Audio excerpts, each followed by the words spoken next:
বিশ্বকাপে স্পেনের ঐতিহাসিক দ্বিতীয় শিরোপা অভিনন্দন জানাল ইরান। স্বাধীনতা ও ন্যায় বিচারের প্রতীক হিসেবে তুলে ধরলেন নেতারা। বিশ্বকাপ ফুটবলে নিজেদের ইতিহাসে দ্বিতীয়বারের মতো শিরোপা জয়ের গৌরব অর্জন করেছে স্পেন।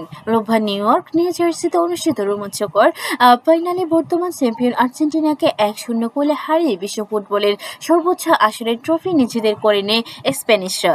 এই ঐতিহাসিক জয়ের পর বিভিন্ন দেশ থেকে অভিনন্দনের বার্তা আসে। এর মধ্যে অন্যতম ছিল ইরানের শুভেচ্ছা, যেখানে শুধু ক্রীড়া সাফল্যই নয়, স্পেনের সাম্প্রতিক আন্তর্জাতিক অবস্থানকেও বিশেষভাবে প্রশংসা করা হয়েছে। সোমবার এক আনুষ্ঠানিক বিবৃতিতে তেহরান জানায়, স্পেনের এই বিশ্বকাপ জয় বিশ্বের বহু স্বাধীনতাকামী, ন্যায় বিচারকামী এবং যুক্তরাষ্ট্র ও ইসরায়েলের নীতি সমালোচনাকারী মানুষের জন্য আনন্দের উপলক্ষ হয়ে উঠেছে।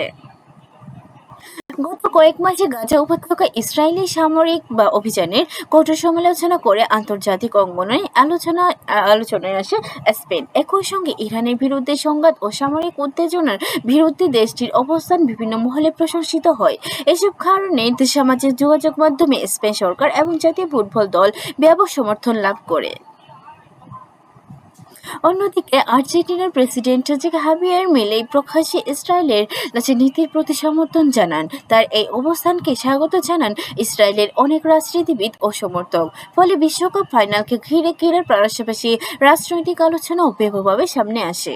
স্পেনের শিরোপা জয়ের পর ইরানের রাষ্ট্রীয় বার্তা সংস্থা IRNA-কে দেওয়া এক প্রতিক্রিয়ায় দেশটির সংসদের স্পিকার মোহাম্মদ বাকের গালিবাফ বলেন, ফিলিস্তিনিদের পক্ষে স্পেনের খেলোয়াড়দের অবস্থান এবং ইরানের প্রতি তাদের সমর্থন প্রমাণ করে যে স্বাধীনতা, আত্মমর্যাদা ও মানবিক মূল্যবোধ সেই বুদ্ধিমান ও সম্মানিত জাতির অন্যতম বৈশিষ্ট্য।